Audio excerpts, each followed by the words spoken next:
जय श्री कृष्णा।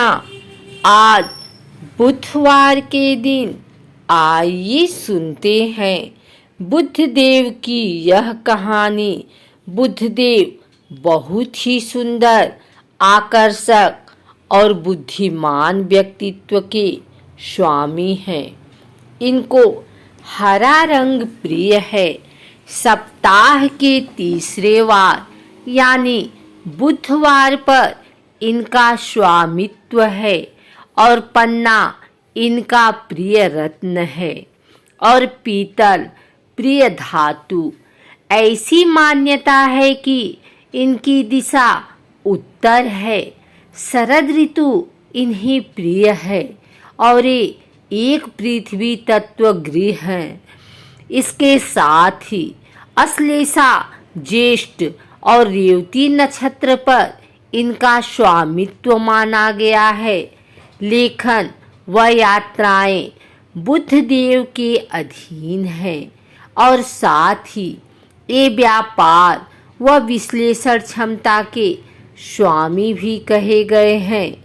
ये मिथुन व कन्या राशि के स्वामी हैं और कन्या राशि में 15 डिग्री तक उच्च व मीन राशि में 15 डिग्री तक नीच के माने जाते हैं। सूर्यदेव व शुक्रदेव इनके मित्र गृह हैं। साथ ही राहु, केतु व शनि देव से भी इनकी खूब निभती है। व चंद्र, मंगल से इनकी शत्रुता कही गई है।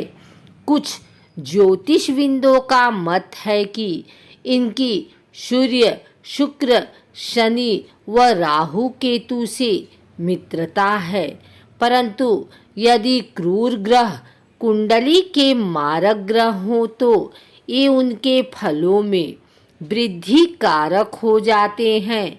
और चंद्र को कहीं इनकी माता तो कहीं पिता कहा गया है। बुद्ध देवता बुद्धि के कारक व गंधर्वों का प्रणेता कहे गए हैं। बुद्धि यहाँ बुद्धि का आशय ज्ञान से है। स्वामी बृहस्पति को माना जाता है तो गंधर्व विशेषज्ञ कहा जाता है। चंद्रमा को जानने योग्य है कि बुद्ध में ये दोनों गुण कहाँ से आए। इससे संबंधित एक बहुत ही रोमांचक कथा प्रचलित है। आइए जानते हैं क्या बुद्धदेव की है कहानी। बृहस्पति देव को देवगुरु कहा गया है। देवगुरु होने से बृहस्पति चंद्रदेव के भी गुरु हुए। कथा कहती है कि देवगुरु की पत्नी तारा चंद्रमा की सुंदरता पर मोहित हो गई व उनसे प्रेम करने लगी। वे इतना आगे निकल गई कि बृहस्पति को उन्होंने छोड़ ही दिया। यहाँ तक कि जब बृहस्पति देव ने उन्हें वापस बुलाया तो उसने वापस आने से मना कर दिया। इससे बृहस्पति देव क्रोधित हो उठे। तब बृहस्पति एवं उनके शिष्य चंद्र के बीच युद्ध आरंभ हो गया। इस युद्ध में दैत्य गुरु शुक्राचार्य ने चंद्रमा का साथ दिया और देवताओं ने बृहस्पति देव का। ऐसी मान्यता है कि तारा की कामना से हुए इस युद्ध को तारा काव्यम कहा गया।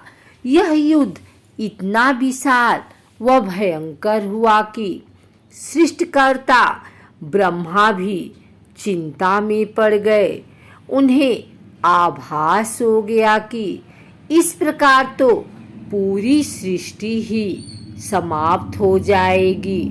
सो उन्होंने तारा को समझा बुझाकर चंद्रमा से वापस लिया और बृहस्पति को सौंपा।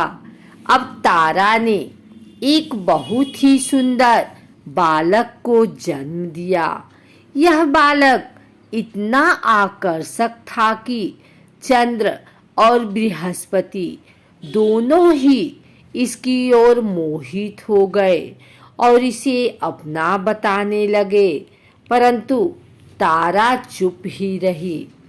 बुद्धदेव माता की चुप्पी से बहुत अशांत हुए। वह क्रोधित होकर स्वयं बुद्ध ने माता से सत्य बताने को कहा। तब तारा ने बुद्ध को चंद्रमा का पुत्र बताया।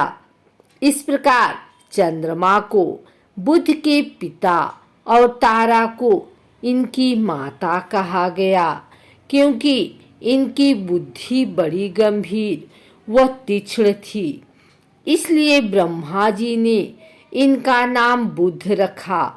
चंद्रमा के पुत्र होने व देवगुरु के लालन पालन के कारण इनमें दोनों के ही गुण पाए जाते हैं, और यही वजह है कि बुद्ध को गंधर्व विद्या का प्रणेता व बुद्धि का कारक माना जाता है। एक अन्य प्रचलित कथा के अनुसार चंद्र ने तारा के सौंदर्य से मोहित होकर उनके समझ विवाह का प्रस्ताव रखा, जिससे तारा ने ठुकरा दिया।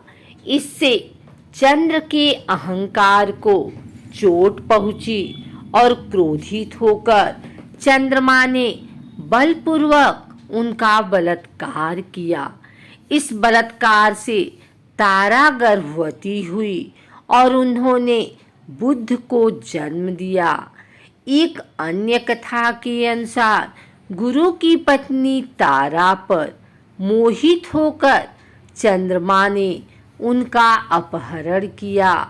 इनसे बुद्ध का जन्म हुआ, और जब चंद्रमा ने बुद्ध को अपना पुत्र घोषित कर उसका जात कर्म संस्कार करना चाहा तो गुरु क्रोधित हो गए। बुद्ध की सुंदरता व तेज इतना अधिक था कि गुरु इन्हें अपना पुत्र मानने के लिए तैयार थे, लेकिन चंद्रमा को एक कतई स्वीकार नहीं था। सो दोनों में युद्ध हुआ और ब्रह्मा जी के हस्तक्षेप के बाद तारा ने बुद्ध को चंद्रमा का पुत्र स्वीकार किया। अब चंद्रमा ने नाम संस्कार किया और इस बालक को बुद्ध नाम दिया। इस बालक का पालन पोषण चंद्रमा की पत्नी रोहिणी ने किया। यही कारण है कि बुद्ध को रोहिणे भी कहा जाता है।